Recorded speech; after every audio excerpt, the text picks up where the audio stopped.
Welcome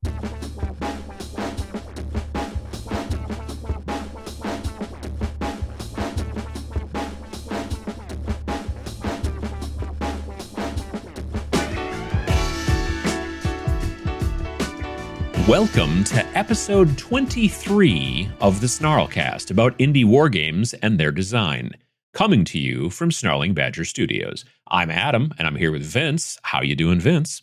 I'm doing great, buddy. The month of December is here. The cold times are fully upon us. But it's also the holiday season, so I like all of that. That's good. I'm doing well overall. Well, it's good to hear. That's good to hear.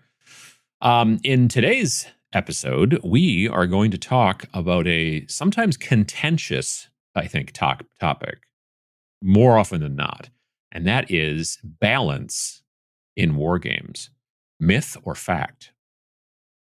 I'm very excited about this. I have a lot of thoughts, and especially when it comes to designing your own indie war game, how you need to think about balance in your game. Yes. I mean, that's what the people are here for, I'm assuming. They're not here to listen to me talk about balance because what do I know? But, that's the whole idea. That's the concept.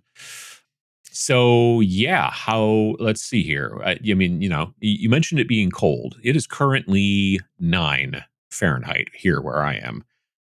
We got a little bit of snow, but we got a little bit more snow last week. And I am tired of shoveling already. And that's not good because it's early December.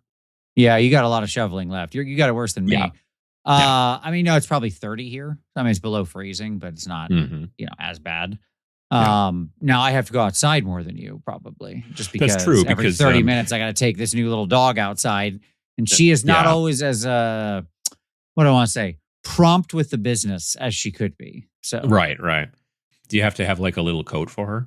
No. Oh God, no. She's puppies, especially golden retriever puppies. I don't know what other dogs, but golden retriever puppies have a very thick layer of fur that keeps them super duper warm, like crazy warm, because they're like Highland dogs. They're bred from they're originally bred from the Scottish Highlands. So they're meant to be actually like in relatively chill weather, not freezing. It's not actually as frozen in Scotland as much as you would think. Yeah, I know. But so they have like this thick coat of fur. She's a little heater on top of that. She's always warm. So yeah. Sure. Yeah. She just lays down in the snow. She's like a husky. It's crazy. Yeah, we've got some friends that have got a couple of dogs that like really love being outside in the winter and just rolling around in the snow and stuff like that. And I'm like, no, I'm good. I'm going to stay here in the house. It's better. Yeah, cats don't go outside to go to the bathroom, which is super helpful. I mean, we do take the younger boys outside sometimes on harnesses, but we kind of stopped once the snow started because they're like, well, this isn't cool. And I'm like, well, actually, I assure you it is cool. It is cool. It's quite cold actually, but they don't like it. They like being out in the fall. They like being out in the summer. They even like being out in the spring when everything's kind of weird and squishy. They're not, so far, they're not fans of being out in the snow. So that's fine. Some cats do though. There's definitely like those Norwegian mountain cats, Norwegian forest cats. I think forest cats, they've definitely. Oh, are they like snow cats? Like kind of, snow leopards, basically? Well, no, but they look like if you took like a Maine Coon cat, sure, and you just made it bigger and floofier, kind of. Oh, okay. Yeah, evidently they get mistaken for each other quite frequently, like at parties. We generally just get whatever cats they have at the shelter. So we currently the ones that I'm talking about are an orange one and a brown one. So that's pretty much the breed standard that we're currently running with here at the house. We are still working on our next game, which is coming out in the spring of 2026. Progress is going well on most fronts. I have reached out to the guy that I want to try to get to do the cover again, and I've still gotten no response. So I think I'm going to reach out on Instagram, which normally it's the right answer. You got to go to Instagram. That's where people check now. I hate Instagram so much. Like, just you got to join the modern world, Adam. There's I know. 17 different messaging services everybody wants to use now. It's either that or going to be WhatsApp, which really annoys me. That's my particular little thing I hate. Yeah, I'm not a fan of that either. But I don't know. I guess the benefit is like when I send this guy an email, he's just like, I don't know this guy. But when I send him a message on Instagram, if he can use the user interface to figure out that you got a message, which as a person who has worked professionally as a user interface, user experience person, it's the worst thing in the world. The message interface for Instagram. It's worse than I don't know, like really, really bad things. Anyway, but at least then when he sees the message, he can click and then go, oh, okay, this guy's he's got X amount of, whatever followers, I guess. And and because when I send you an email and I say, oh, I do this, that's probably a scam. Yeah, but you when don't it's know who it attached is. to I an haven't seen account, the direct connection to the social media lets you just click through and go like, oh, okay, this isn't a crazy person. That is advantageous. I mean, still might be a crazy person, but a fair point. Yeah, we make assumptions. Yeah, that's true. So, but otherwise, I think things are going pretty well, and we're still pretty much on track, I think. So, yeah, as far as the writing side goes, good progress. My time off from my normal job is coming up here because I take time off at the end of the year, and I will have everything wrapped up by the end of the year. Basically, instead of doing that job, I'll be sitting down to write for several hours a day for a good week or so. And that'll let me finish everything out. But I mean, I have all the structure in place at this point. At this point, we're creating a lot of what we would call ephemera. Like I have all the rebalance stuff factored back in from our testing. So now that I know how I want to design, it's just creating a lot of stuff. Like you've got this many pieces of equipment. You need to create double that number, right? So you're just like, okay, I'll rewrite the rest of the equipment or whatever, right? It's that's the leg of the work we're in now. Fleshing everything out. Yeah. Was it our last episode where you were like, don't try and like play test 50 things, build 2 or 3 and then correct. Yeah, exactly. And that's, so we're at the part now where that's been done. It. Yes. Now I got to build the 50 things. Well, none of them are 50, are there? I don't think so. No, nothing is 50. But yeah, that's probably. I mean, it's probably 50 things total when you total it up across all the different elements of the game. Or I'm sure it's more than that actually. But yeah, that's a good point. What about have you played or painted anything recently? So I'll tell you right now, painting. I had not realized the luxury I had until I got this dog. This dog. My painting time on desk has dropped precipitously because I can't paint with this dog like in my office while I'm watching her because the dog has to go out like every 30 minutes or sometimes more frequently, or there's just pee everywhere. Sure. And so I can't paint like that, right? Because it's a focus task. So I have been painting. I'm working on the shaman guy from the Warmer Quest thing. What's that new game called? I don't even know. I have no idea. They didn't say. Yeah, it's the new Dark Tide Warmer Quest something. Sure. I don't know. Dark Water. It doesn't matter. It's the Nurgle thing. I'm working on the shaman guy. You don't like Nurgle. I don't, but I really like the shaman. I think beastmen are cool. I've always liked beastmen. I have a beastman. Okay. I didn't realize. Yeah, he's a beastman. Oh, okay. Beastmen are pretty cool. Yeah. Yeah, so he's like the one beastman that comes. Well, I guess there's like a pack of 10 of them as well that are his little followers. But yeah, I think beastmen are cool. I had a whole beastman army, and from going back a long ways, and that got retired obviously in Age of Sigmar. But then they made these new guys, and I was like, this dude looks super cool. I like him. I like their faces. I like their horns. Yeah, they got great. They just got a cool vibe. They always do. Yeah, they always got those great, like real, like they look stern. They're always like, and make a weird face. Like exactly. And I like that. Yeah, I had back when I played Age of Sigmar, like in first and second, I had a real chaos soup army, and so I would have Skaven and Nurgle and Chaos Warriors, and also Beastmen in one force. Yeah, and sure. The Beastmen were a lot of fun to paint. I really enjoyed them. So the point is, right now I got to work on smaller projects, right? I can't do anything really big, which is annoying because I want to do it. There's a couple of big projects I really, really want to do, but such is life. I signed up for this. So instead I've been, I'm working on him, and I finished up another member of my Trench Crusade warband, which is awesome. So, nice. Because that's like quick, right? I've got them primed in colors that I'm already using a lot of. And so I can sit down, don't need that much time on desk, and I can get another member of that warband done. And it feels good. That's why I love a good skirmish warforce like that, right? You finish one model and you're like, yeah. Yeah, no. Have I seen any? Because I saw you when you primed them and all that stuff, because you did that during VincyCon, but I don't know if I've seen any of the ones that you've painted so far. Have you been sharing them out anywhere? No, not yet. I think the first video that will feature some of them doesn't come out until like Christmas. Because you know how far ahead I work. So. Right. I was going to say the video is going to come out sometime in 2027. But yeah. I had a thought Vince today. Works very far ahead. You do. Yeah. I usually make Friday's video and finish it sometime late Thursday night, whereas Vince is working on 8 to 10 weeks in the future. Speaking of the future, I was thinking about this recently because I made a video about why some game companies make so many new editions all the time of their games and things like that. I saw this. Yes. And I don't know how I got onto it, but I was answering somebody's comment, and then I was like, they said somebody said something along the lines of like, oh, well, it's going to be really cool though. There'll be a lot more people that are going to show up when, that new Amazon 40K TV show is going to show up. And I'm like, but I started thinking about it. It's a reasonable assumption. It will generate interest if it's successful. Yeah. If it ever shows up, that's my concern. It's not that it's not going to drive people. I'm saying if it ever actually happens. But got it. So because just what we know right now is that Henry Cavill is got to film either a new Highlander movie or a Highlander TV series. I think it's a movie. But I thought they were remaking the Highlander. Yeah, the first one. Yeah, and he can't start filming again until at least 2026 because he like messed up his ankle or something like that. So that pushes probably other things back. My point is I was thinking about it.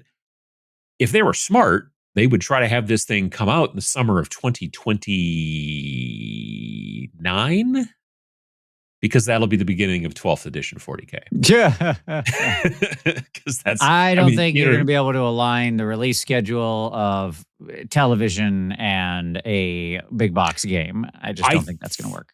Well, we know when the big box game is coming out. Like that's a given. Like, sure, every 3 years. Yeah, I'm just saying it won't work out.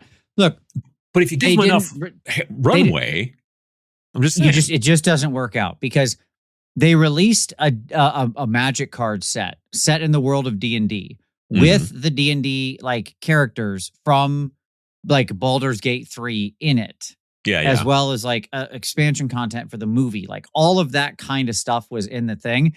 And none of that was released at the same time. It was all months to year-ish more apart. So it was just nobody's strike. It's impossible to align these big giant. It's trying to do synchronized swimming with 3 Titanics. It's not going to happen. Yeah, I mean, if it's far enough in advance, they might be able to pull it off, but they probably won't. But it would be smart if they did. Sure. Have you played anything, or has it been mostly Dog Patrol? I did get one game in last night. It was just a game of AOS because I haven't played anything in a while. But yeah, that's all. So that was fun. Nice. What did I do? I have been working on a couple different hobby projects. On Twitch, I've been painting these weird sci-fi kind of cyberpunk models from I had my friend Dave print them. And they are, what are they? They are kind of like the guys from Cyberpunk 2077. It's a group called Trauma Team, and they are basically like, when you get hurt, you push a button on this card that you carry in your wallet or whatever, and then these guys come in and kill everybody and then take you and get you fixed or something like that. They're like, okay, that's pretty cool. They're like, oh yeah, it's like super expensive. Like only like the corpos that are really rich have this. Sure, but it's like, of course. When you get in trouble, these guys come and they pick you up, and it's like an ambulance filled with guns, basically, that flies.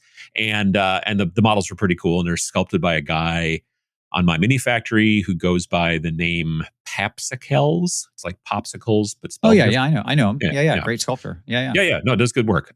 So I had Dave print those for me, and I've been painting those on Twitch, and I basically I got them close enough on Friday, and then I finished up the rest of them over on Saturday.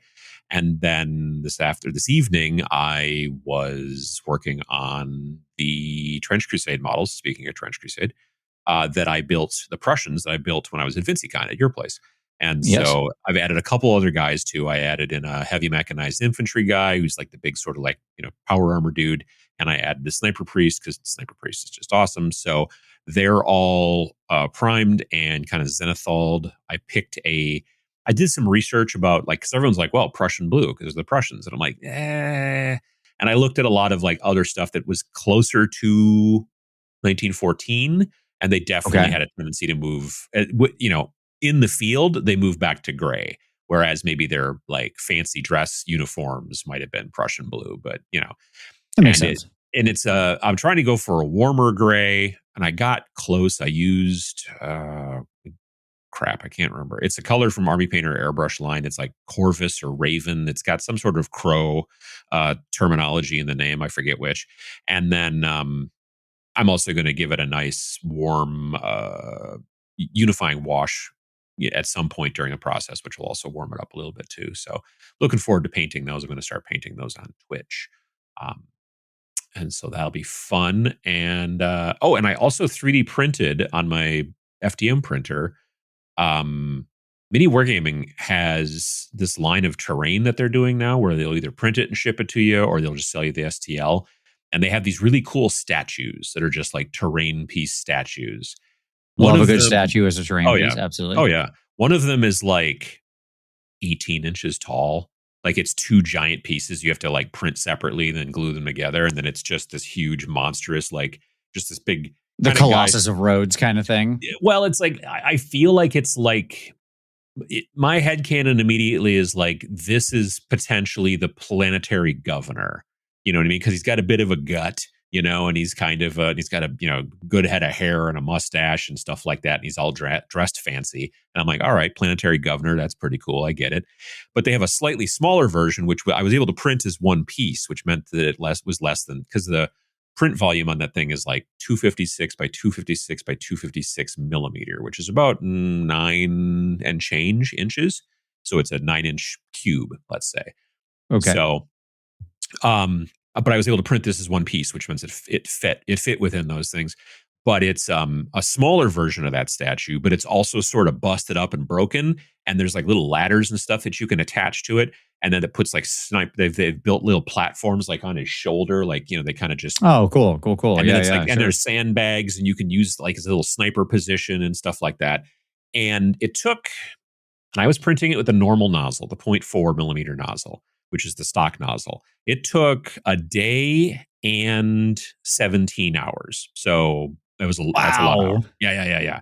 But it came off, it worked perfectly, and it is astoundingly smooth. I didn't use the fancy nozzle. I used the normal nozzle, and I expected to see more layer lines, but it looks perfect. It's amazing. If it wasn't so stupid cold out, I would probably try to prime it, rattle can prime it real soon, and then start going from there. But I'm gonna have to wait till it gets up at least into the 20s if I can help that. This 9 degrees stuff is not.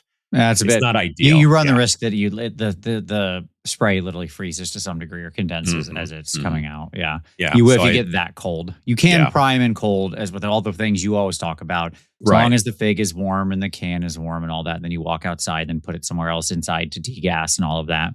Exactly. But when it's that cold, yes, you will. It's the whole like when it's super cold, those kinds of things don't do well. You just run the risk. So I'm looking forward to it though. It's a cool piece. I forget the name exactly, Ruins of Perdition or something like that, or I don't know. But they have all the stuff on the Mini Wargaming website that you can check out. They make all kinds of walls and ruins and this, but they have like this thing with statues, and I was like, oh, that's really cool. So I still may print the giant statue at some point just for fun, but I might wait till summer or at least spring.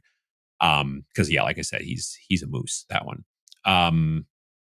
But and then let's see. I think that's about it. Those futuristic guys, Trench Crusade guys, big statue.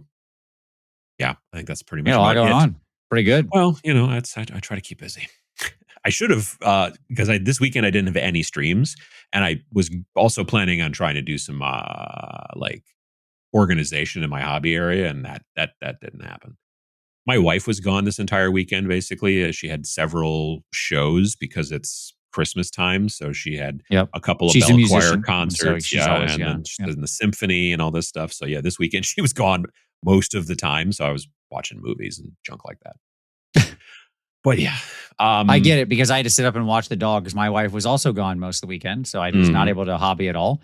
Yeah. Because I had to sit like upstairs where I can keep an eye on the dog in a constrained space. I rewatched the entire extended edition of Lord of the Rings. Oh, wow. All right. It was great. Yeah. Oh, it was really great. I literally don't really remember what I watched. Well, I got halfway through a movie and then stopped, and I'll probably watch the rest of it at some point. And that one's called Boy Kills World.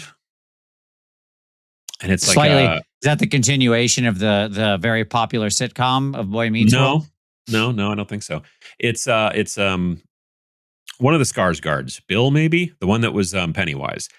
He's in it. It's kind of in the future dystopian, and he is mute.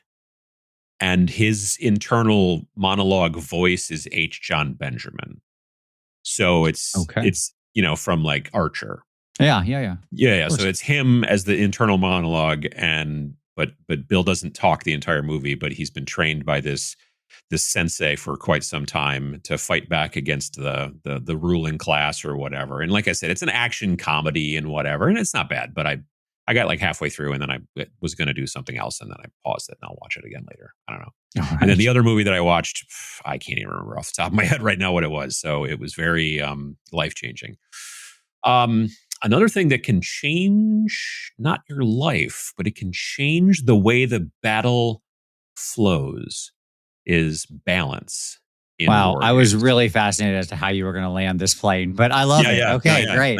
Great. No, I'm not saying it was a good landing, but we walked away from it. Yeah, sure. You can't. I've never seen somebody execute a mid-air handbrake turn, and yet somehow you accomplished it. Yeah, it's great. Yeah, well, so let's talk about balance. Mm-hmm. This is, as I have it in our notes, the B word, right? Yeah. If there is anything that has generated more discussion, more YouTube videos, more complaints, more online screeds and scrawls on message boards and forums and discords and, whatever year you happen to be in, right? More discussions and arguments amongst friends going back to when wargaming began, the dreaded balance, right? Yes. Okay. Because this feels like a thing that we should all care about. But, I've talked about this a lot over the years in many forums.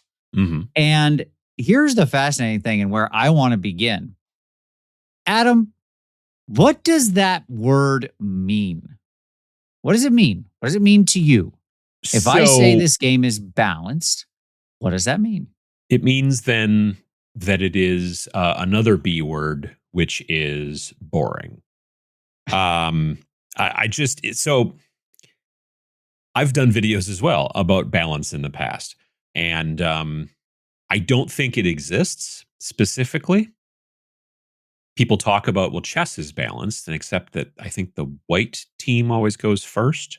One side always goes first. Yes, correct. Right. And I just don't remember which one. I haven't played chess in forever. But I think it's the white team, but whatever. Either way, that I looked it up one time, and that means that sometimes some people will believe that gives you a 5% benefit or something like that in number of wins over tracked, this and that and blah, blah over time. A lot of people play chess, and it's watched I would say that chess is watched more than 40K and Age of Sigmar. You know what I mean? Like as far as like wins and losses, except there's only the two teams. Like you never are going to see like a guy like Rob the Honest Wargamer having like one of those charts showing all the different teams when it's just black and white and like the current percentage of wins. You know what I mean? Like that. Yeah. Like on a Monday morning, on a live stream or something like that. But so the whole concept of balance is that if I have a unit that costs 30 points, for example, and you have a unit that also costs 30 points, and we are in different factions or philosophies or whatever the game uses to differentiate forces, then if we were to have those two units fight against each other 1,000 times, it should come out to a 50-50 win because of dice rolling. Yeah. So you hit on so many things there. People do always point to chess as the like example of an extremely balanced game. It's quite symmetrical. Again, other than the first mover advantage, you literally have a completely symmetrical game. You have the same units your opponent does. There's also no RNG in it. Right. But I'll give you an example on the complete other side of the spectrum. Okay. Here's another perfectly balanced game. All right. Roulette. Sure. Okay. Roulette is a perfectly balanced game. Right? If you believe that they haven't done some shenanigans to the wheel. Sure, there's not like a little magnetized wheel or something. Right, exactly. Yes. Yeah. But if not, then yes, in theory it should be. Okay. So roulette is perfectly balanced. It makes money for the casinos, right? Why does it make money? Why does roulette make money? Because the people have a tendency to try to win more money by betting on a singular number than betting on, let's say, evens or odds or reds and blacks. The way that it was explained to me several years ago in Vegas by my good friend Adam from the Army Painter is if you want to sit someplace and have them bring you drinks, you sit at a roulette table and you play the easy things on the outside edges of the matrix of different places you put your chips. You bet on simple stuff that's going to be like, you won. Okay, you get you get your money 2-to-1 back. payout as opposed to a 36-to-1 payout. Yeah, exactly. So the reason that they win is because people are like, well, I bet I could get the 36-to-1 payout. And as it turns out, that's actually worse numbers. That's kind of how math works. So that's why they have a tendency to win more than you do. If you just sat there and just rode the outside of the thing and hit the 2-to-1s, you're not necessarily going to get any massive wins, but you're also not going to get any massive crushing losses, hopefully. So there's two concepts I want to pull apart there. You just hit on again as we deep dive down this rabbit hole. Yes. So roulette is a moneymaker, not a big moneymaker, by the way. The actual moneymaker now is just the video slot machines. So that's why Vegas still exists, is video slot machines. But roulette makes money for a casino because of two factors. One is the existence of 0 and double 0. Okay. As being an option. That means you can't bet, like even betting just red or black, you will come out slightly under 2-to-1. Good point. Right? Yeah. Okay. Because it could land that's on one why of those. There's like a couple of casinos that their roulette tables, they actually advertise them as only having a 0. We don't have a double 0. Okay. Which technically, is quite a material impact on your overall ability to win. Yeah. At any rate, and a material impact to what the house takes, theoretically. If it wasn't for the second element, which is what you actually just hit on, which is player skill. Okay? And the summary here I want to get at, rolling back everything you've said so far, is those two units, right? Like in concept, balance means, I think, beyond just the like, we can spend X amount of our resource, right? Like whatever the resource is, points, coins, gold, whatever you happen to spend to build your force, right? Yep. Something is worth something as you're creating your army force, whatever it happens to be. And the idea writ large is that if we both get 2,000 points, like a traditional Warhammer game or whatever, 100 gold pieces or 900, whatever they are, ducats or whatever in Trench Crusade, right? The idea is we both have the same amount. Whatever we can pick will work out roughly the same.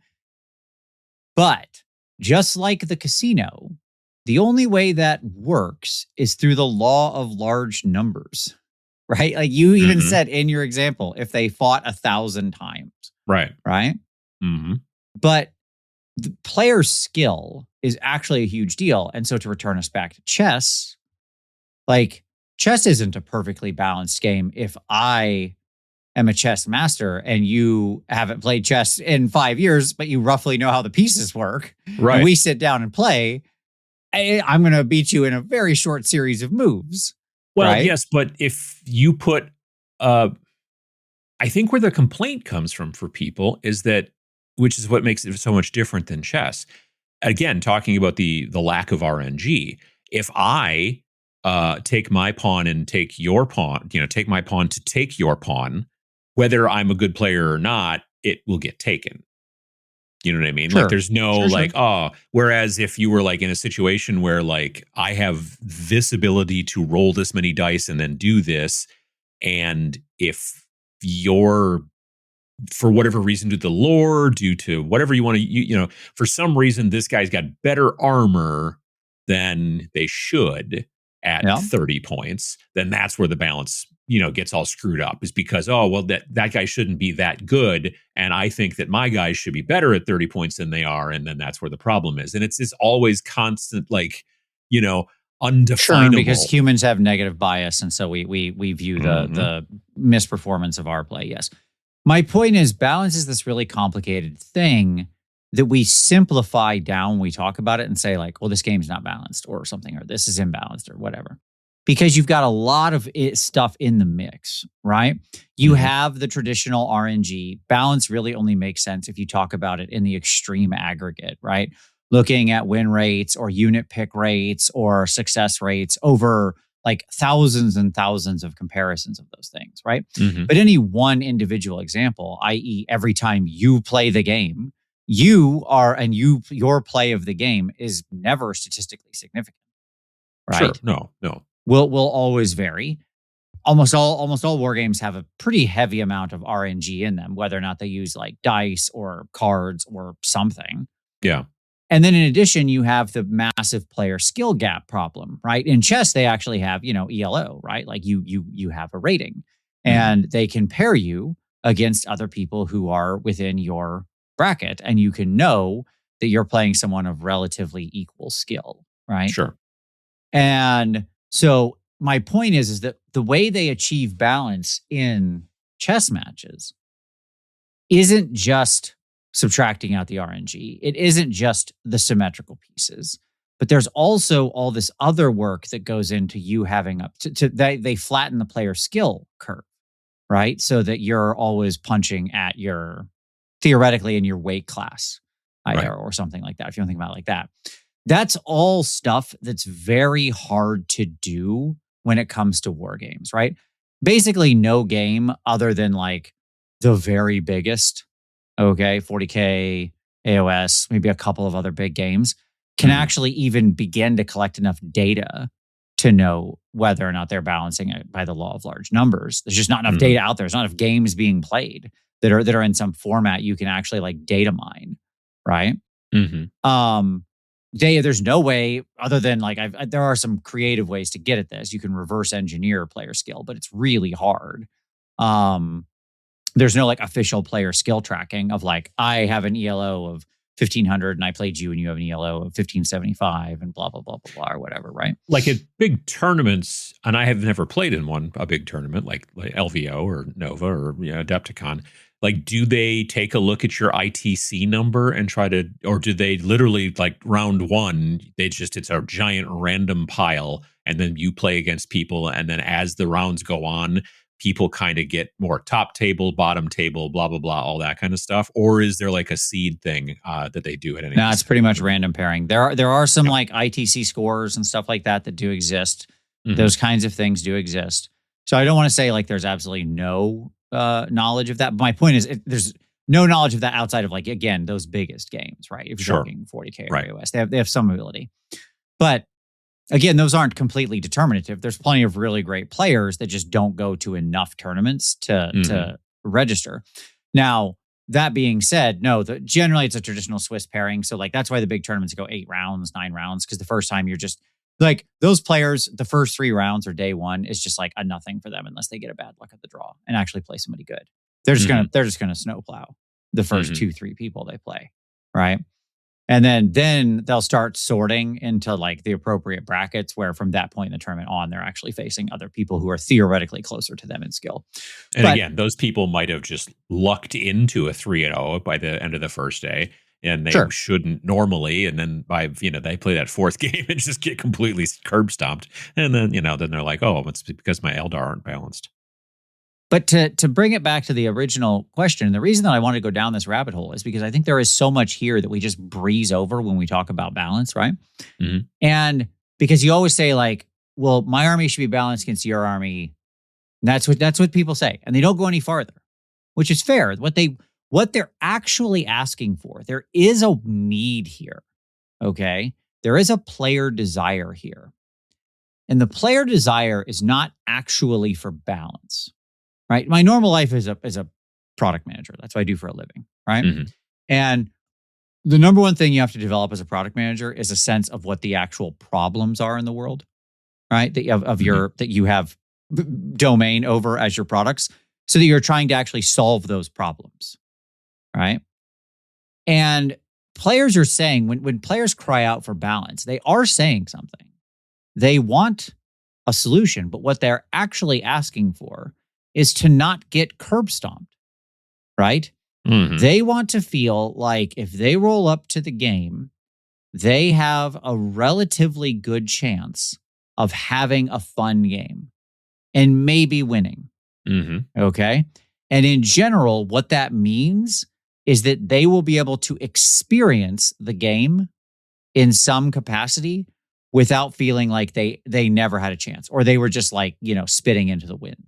Right? Wasting their time. That's what they're actually asking for. Now, there's a slice of competitive players who do play enough that they will notice, right? They play 5, 6, 10 games a week. Mm-hmm. Okay. They'll actually notice the difference between a highly balanced army and an improperly balanced army, one that's slightly bent, and they'll tilt that to their advantage.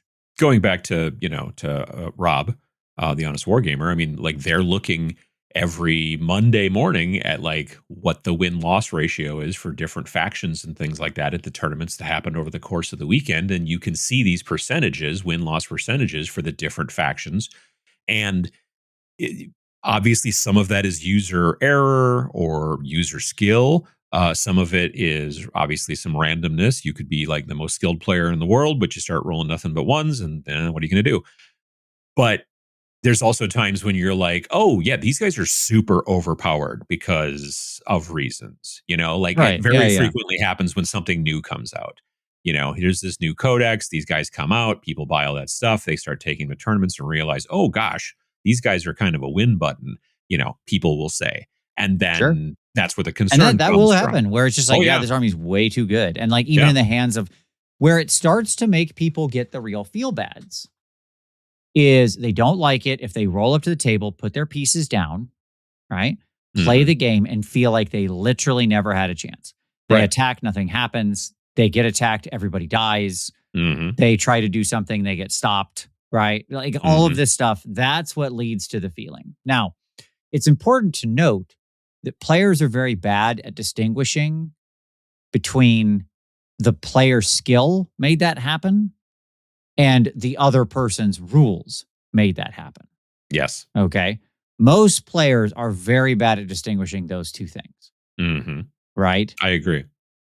And so that's always a challenge. Like hiding underneath this balance discussion is it's like Austrian economics, where you pretend like, they do their economics and they pretend like everybody's a perfectly rational actor in the world. And I'm like, yeah, that's fine, but that's all made up crap, because there are no perfectly rational actors in the world. There's no, that doesn't exist. People make weird decisions for all sorts of dumb reasons, right? Yeah. And it's the same thing in gaming, right? People don't always make the most optimal choice. So you as the designer, that's a challenge. And I think where this comes together is like, if you're making your game, the big question people are going to have is how much should they be caring about balance, right? And my answer to you as an indie game designer is to understand things like, assuming you have some amount of like skill testing variance in there.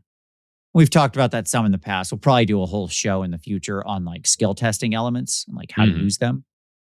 But if you've got any of those in there, you're just going to have some players that are better than the other. That's going to be actually the main determinant to feature usually, unless you make something that's completely broken. My headline is, when you're designing a game, an indie game, your goal should be to make sure that the game is not completely broken, right? You need to aim for good, not great, not perfect. Relatively balanced is fine. It's fine. Trying to chase after perfect balance which is number one, I believe probably just not possible, just straight up. Yeah, I think that's true. Yes. Yeah.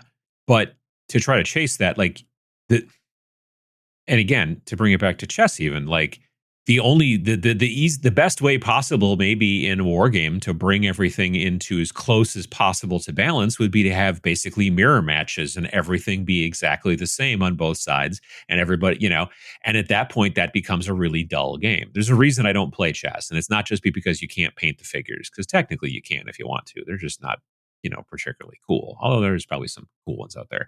But the fact is that I just don't find personally like that sameness the interesting thing. I like, the concept of like putting together a force and doing what I think is kind of interesting, whether it is for, this might be, really powerful in games, or this is just really cool. And I like the concept of this force doing this thing or whatever. Like that's more important, in my opinion. And again, this is just my opinion. I find that stuff to be more important than to try to make something perfectly balanced or even heading towards perfectly balanced.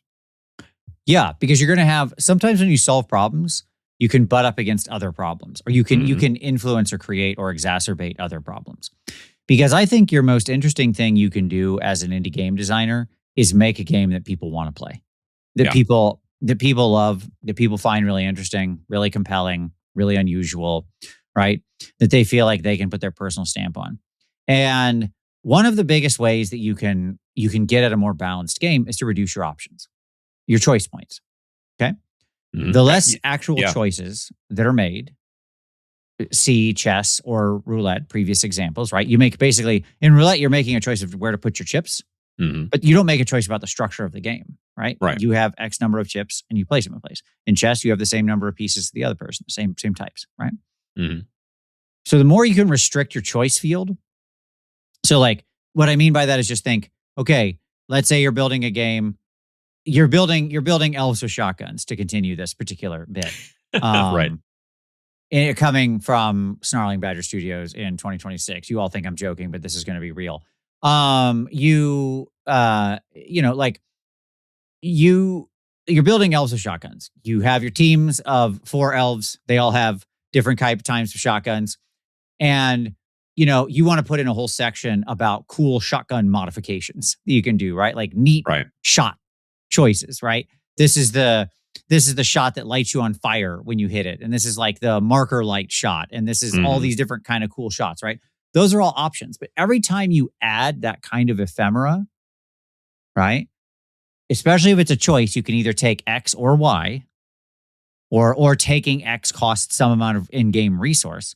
Right. You are making it harder to balance, right? Exactly. And like if you've got, let's say you just took 40K and you just got rid of all of the abilities and all of the special powers and all the little gotchas and stuff and it was just the stat line, right? So, this guy's strength 4, this guy's strength 3, this guy's, this many wounds, this guy's, like, you could work out a mathematical equation that should give you relatively as close as possible balance, and say that, well, when you have 3 wounds, then it equals this many points. But when you have 2 wounds, it equals this many points and stuff like that. It's still very difficult to balance. That being said, when you start putting in special rules that are non-numerical, that's when things really start to go off the rails. Correct. Yeah.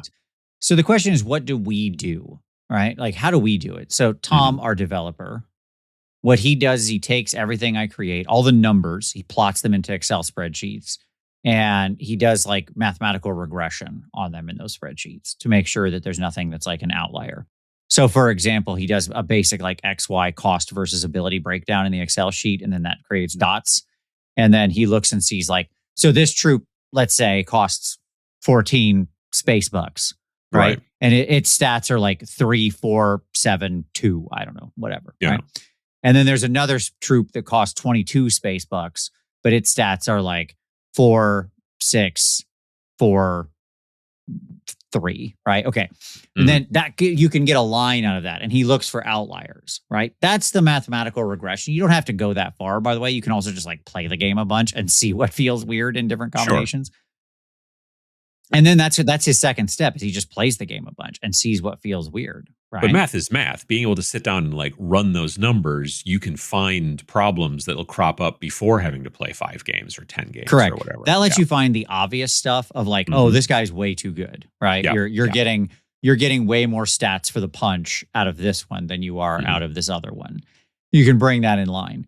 But again, as you mentioned, so many things are going to be non-numerical, ephemeral qualities, right? Like a skill that lets them move a second time for free during their turn. It's like, okay, well, how movement oriented is the game, right? If the game isn't very, if the game is pretty freewheeling with movement in general, that's not very good. If the game is very restrictive, where like you can move, 5 inches in a turn and that's it, and that's all it ever is, period. Then being able to suddenly have one person move 10 is like crazy good. Oh yeah. Right. Yeah. So you have to like really consider all that stuff and accept again that outside of people who have like really big games and can collect really big data, your goal is good. It's close, not perfection. Right. Because otherwise what'll happen is you will go too far. Right. And you will like strip out the actual flavor that makes the game interesting. And I think indie games have to live or die by having stuff that really grabs people and makes them go, oh, this is cool. This is unique. This is weird. I like engaging with the list building. I like engaging with the game. I like having unusual experiences. You know what I mean? Like to some degree, your target market is not like people who really highly value competitive play. People who highly value competitive play probably don't play a lot of indie games because they want to play stuff that has a lot of competition to it. Right. And that means they only play big games. Because they can get games in. When you're like, we talk about this all the time. If you're interested in an indie game, and you want to play it with people, you're going to have to take the effort to get 2 forces together. This is one of the benefits to having solo and co-op is that it allows you as a gaming advocate or a game advocate for a specific title. It makes it easier. If I had to build 2 entire, 2,000 point armies so that you and I could play some new game I want to teach you, that's a hurdle. But if I need like 5 guys and then also, 5 guys for you, and then I need some aliens and then we play some Majestic 13, that's a much easier ask. I got a question for you that we didn't talk about. And so this is do you mind, before you ask me your question, okay, I want to just real quick pick up on something you just said. Yep. The balance conception when you have co-op or solo changes completely. Oh, for sure. Because then you're going against the computer, whatever. You're going against like the imaginary people, the AI, whatever it is. Right. Like automated actions. And then what people want is just enough of a challenge to be interesting, but where they still win. Right. Yeah. That's the balance, right? And so that's why like in Death Wizards, if you play it on normal mode, it's not that hard. Like it's relatively straightforward. Like you'll pretty much, as long as you got some head on your shoulders, you'll basically win. But we also have advanced mode where you can play it on basically hard mode in every scenario, and it's really hard, right? And that we did that so that there's multiple ways to engage with it, because some people have different tolerances for that sort of thing. So it becomes a totally different discussion. I'm sorry, I just wanted to really put a pin on that because it's also important. Go ahead. Yeah. Oh, for sure. So my question is, what do you think about the concept of a game, let's say like a game like One-Page Rules, Grimdark Future, for example, in games like from Games Workshop, let's say something like Warhammer 40,000. My faction has a bunch of special abilities and rules. Your faction has special abilities and rules, and they don't cross over. There's no translation. I have a special weird thing and you have another. Whereas in a game like Grimdark Future, for example, there are like these USRs, these universal special rules. And that's the entirety of all of the special rules. A specific faction generally doesn't have this rule that only just that faction has access to. And the reason for that is because every single unit in the game gets its number of points mathematically based off of an equation. And it is such so that you, if you're a Patreon supporter, let's say, of One-Page Rules, you can go in and completely build your own faction using their online builder. And you go, I want this speed and I want this type of weapon and I want these 3 special abilities. And it'll go, boop, here's the points. And so that's how they build their own stuff. That's how you build stuff if you want to make your own faction. But most games, the big ones specifically, do not necessarily follow that, like, here is the math and here's how it works out. It's a lot more on vibes, I feel, specifically with Games Workshop. But the benefit then that I keep hearing all the time is like, well, it adds more flavor then, because then my Votan guys have this ability that nobody else has. And you're like, well, that's cool and all, but you see how it becomes difficult to balance when you throw in this one thing that only these one guys have, that kind of thing. Like, what are your thoughts about, like, some people say that they don't like the one-page rule stuff because they're like, well, it's so simple. And it's because everything's using the same framework so that it's better balanced, isn't it? I think that's a myth. I think any kind of points calculation like that is just a myth. Because I'm pretty sure if I learn, like, I understanding that I don't really know Grimdark Future and how this is, but I'll tell you my experience with all things like that in the past. If you give me a day, I'll go in and make the most broken thing possible. Like, I can get there. I can break that. Okay. Like, having almost no experience with this thing, I'm positive I can break it. Because I've literally broken every other thing that I've ever run into like this in my life. But is it heading towards good as opposed to heading towards perfect then? No, it's just it's neither. It's just a design decision. It's bottom up versus top down design. Okay. Because, and there's nothing wrong with it. I'm not trying to impugn it. I am saying it is neither more or less. Okay. It is simply a choice. Because I would think that just making up random powers for whatever faction because it works with the fluff, I would think that would be throwing a monkey wrench after monkey wrench after monkey wrench into trying to even find any kind of modicum of balance. Whereas if I have a special ability like Fear and it costs this much and somebody else has that same ability and it costs that much as well, I would think we would be closer to some sort of parity. Nope. And I'll tell you why. Okay. Because this is why I'm not the designer. No, it's okay. I mean, it's reasonable, right? That's a completely logical thing you just thought through. It makes sense. Like, I get why that's appealing, but here's why it's wrong. Okay. Let's take the following ability. Something like Frenzy, or I don't know, something like that, where it's just like +1 attack. Okay. Very simple. If you charge, you get +1 attack. Let's just say. Okay. That's the ability. It is a flat universal special thing. I can apply it to theoretically any army could have it. So on and so forth, right? Okay. Well, an army that has access to people who that ability itself cannot be worth a static points amount. Cannot. Impossible. Okay. It has to be worth an incredibly dynamic points amount. Because that special ability applied to a unit that sucks in melee, okay, is worthless. It's garbage. It's a hat on a hat. It's lipstick on a pig. It does not matter. I can throw crap like that all day at the thing, right? So, like, think in Warhammer terms, if you like hit on 5s and wound on 5s or something like that, right? Or your strength 2, toughness 2, 1 attack. Your +1 attack, go nuts, man. You can roll all the dice you want. You ain't going to do crap. Okay. Now put that same ability on something that's like strength 6, toughness 6, like big crazy thing, and has like AP 4 or whatever. Okay, +1 attack is a huge value there. Sure, right? But if they've got the equation figured out that this thing does this base, but then if you're like, because from what I understand, and I have not messed with it, I don't think they're just saying Frenzy costs this much. I think they are definitely working off of Frenzy costs this much if you are doing this and you have this many attacks or whatever. And if you tie it to this and have this base number and so on. But it is still a mathematical thing that if I decided to build something exactly like something they had in the book, they would be the same amount of points. You know what I mean? Again, it's a choice. You could certainly it's opening up a bit of the kimono. My point is to actually make that it gives the illusion of more balance. But again, like, okay, you can go deeper than that, right? All right, well, the unit that also happens to be faster or is combined with other abilities. So, like, how many different points values does that frenzy thing need? Well, it needs like 10 different points values, 30 different points values based on stats. Then it needs another 30 based on the combination with different other abilities. Because if I put that together with something that also lets me charge farther or move faster or whatever, and teleport, or right? Or combine it with other units that can tar pit people so they fail their charges. Now it has to do with what the other units in my army are doing. It's not even that unit anymore. And I'm affecting the value of that thing.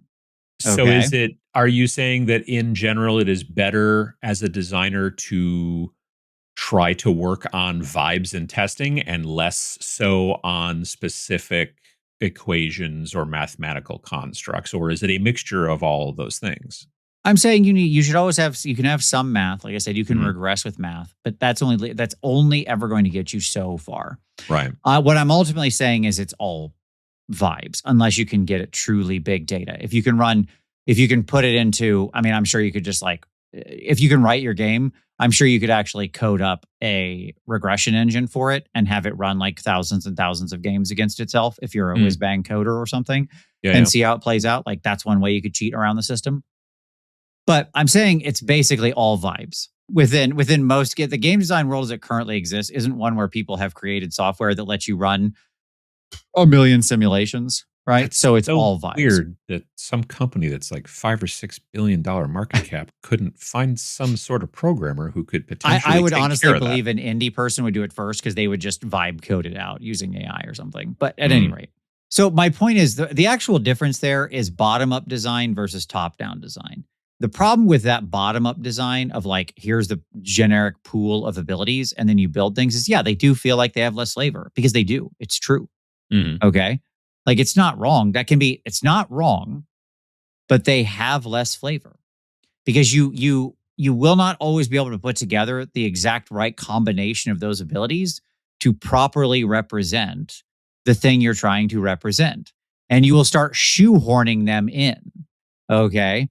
You'll be like, well, these guys are like my boomerang warriors, so I'm going to give them this ability because that's kind of, I guess, what they would have, right? It's close enough. It represents a boomerang if you think about it, if you stretch your imagination, right?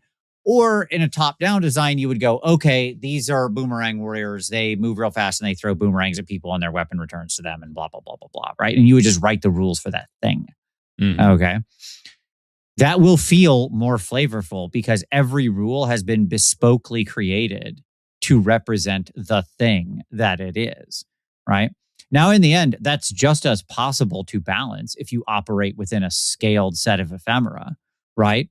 Like if that is to say, if you you can write those unique rules within a set, like I never add more than this or subtract more than this or cause more than this much of a buff or this much of a penalty, right? You can have numerical guardrails on that thing. Keep everybody operating in the same space.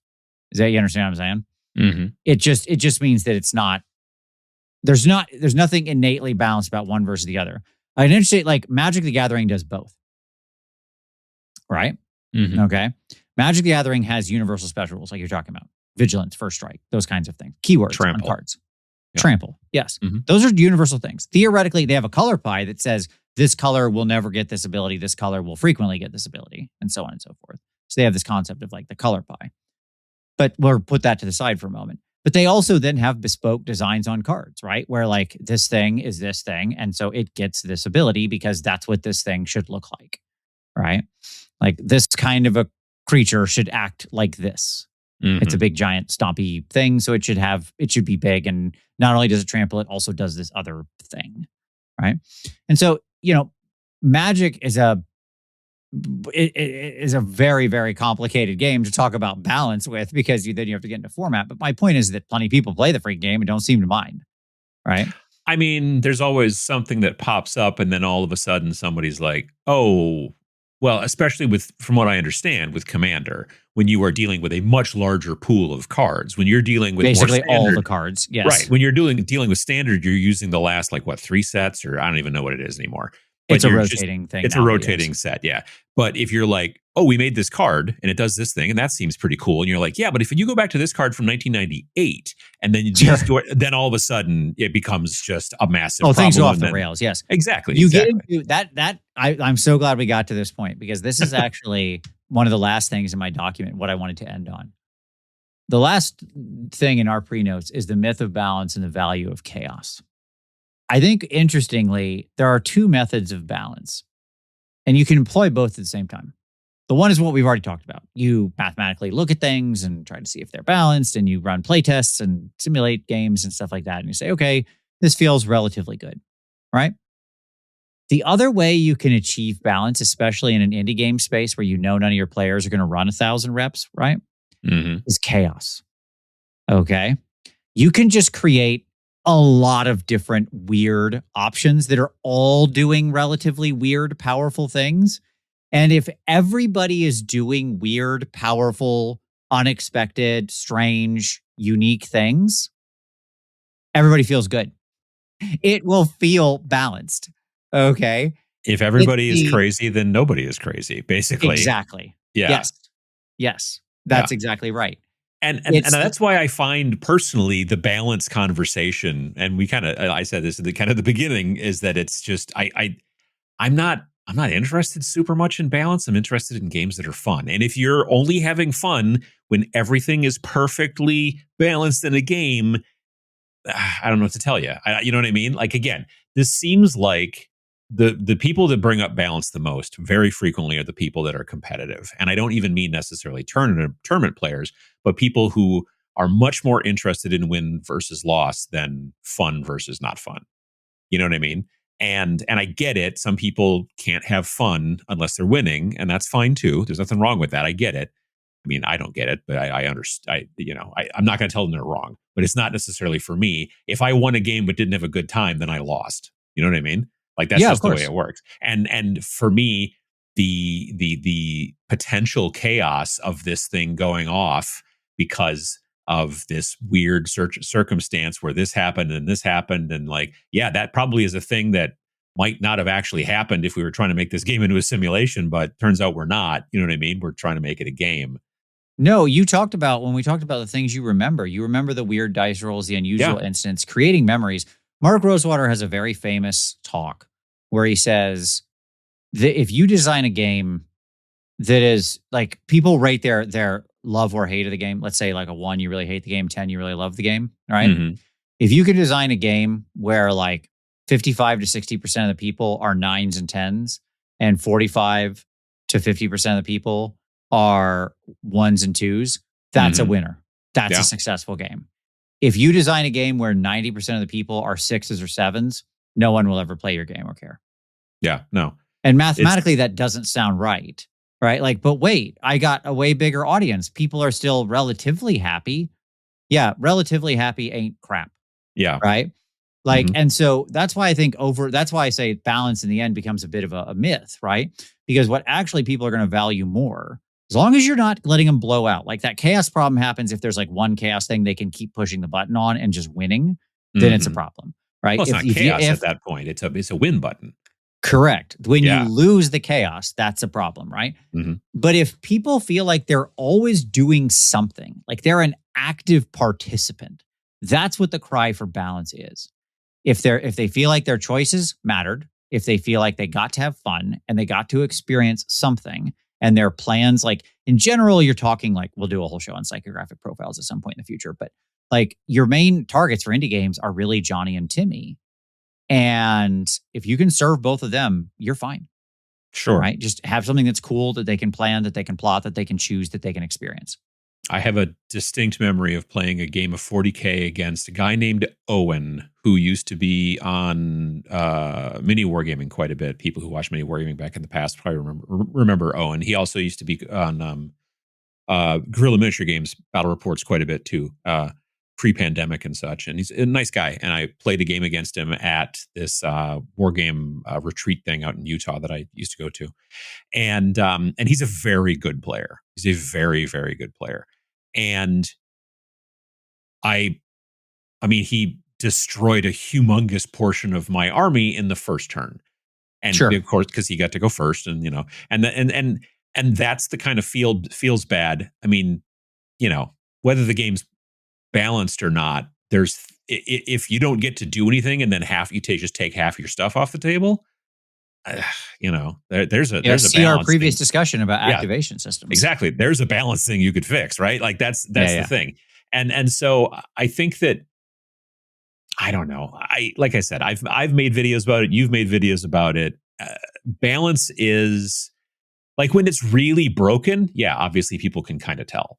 But even then, unless you're playing at a very high level, going to weekly tournaments and all this kind of stuff, I don't know if it's as important as some people make it out to. Now, you should still strive to keep things not completely imbalanced as a designer, right?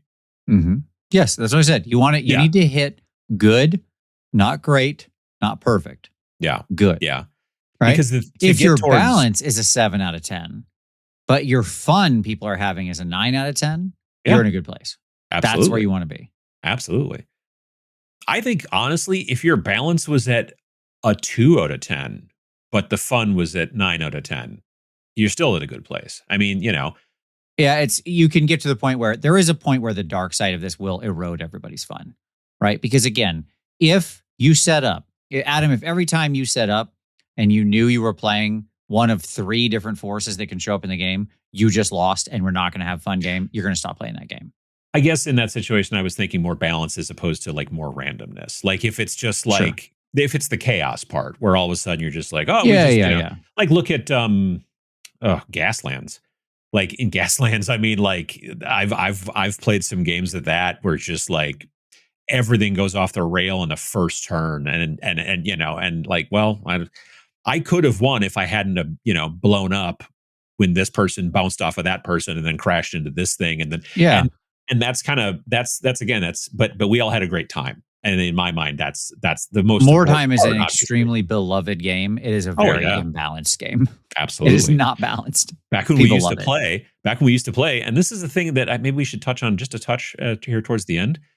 You can balance other people's games. Like when we used to play, I don't even remember all that. We used to be like, you couldn't take, what was it, Skaven with slings, and there was something else that we also was like, no, this is taboo.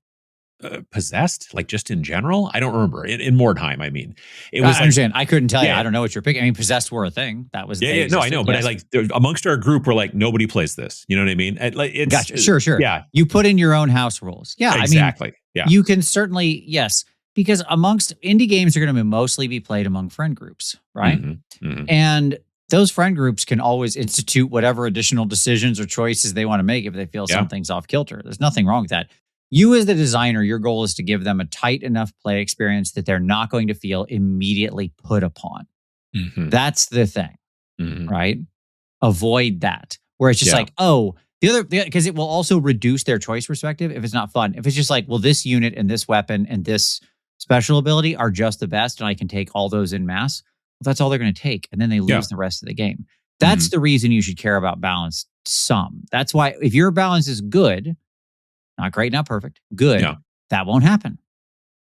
People will want to take different units, want to take different weapons, want to take different special abilities, want to blah, blah, blah, blah, blah, right? And that will lead to a dynamic experience. Either just because they like, freedom of choice, or they have a particular type of play style that they enjoy. I like being shooty. I like being melee. But if you make it so that like, and this was a big consideration in Rain and Iron, having a melee army going up against a shooting army, like that was definitely something that was a big deal to try to get right. And I think we did. And, that's a huge balance issue, but if as long as you can see the numbers and go, these are really pretty close. Like you had that whole concept of like the kind of the crossed this cross power curve. Exactly. Someday the cross. We'll do a whole thing on that, but yes, exactly. Yeah. So it's at the end of the day, I think it's a little bit more important to make the game fun than it is to make it perfectly balanced, unless you are trying to design the next, super tournament. But then I got to tell you that, like, I don't know, Go, chess, those games are probably, those have been made. They've been around for a couple of years. Sure. You're probably, maybe think about doing something else. Maybe make a cool solo game, because then it doesn't, because then you don't have to worry about like losing in a tournament because you're playing by yourself and having a good time, or maybe playing with a, co-op or whatever. Absolutely. But yeah, so there you go. I mean, I think that's a good wrap up. I think we're good. Yeah. Well, thanks for checking out this episode of the Snarlcast. We hope we were able to teach you something, maybe.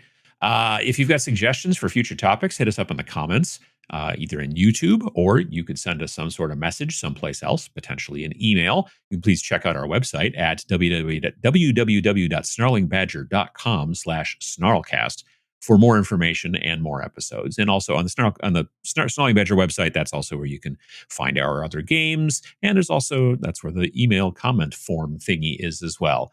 Follow us on your podcast software of choice. Leave a review if you get the chance. And we appreciate your time. Bye-bye.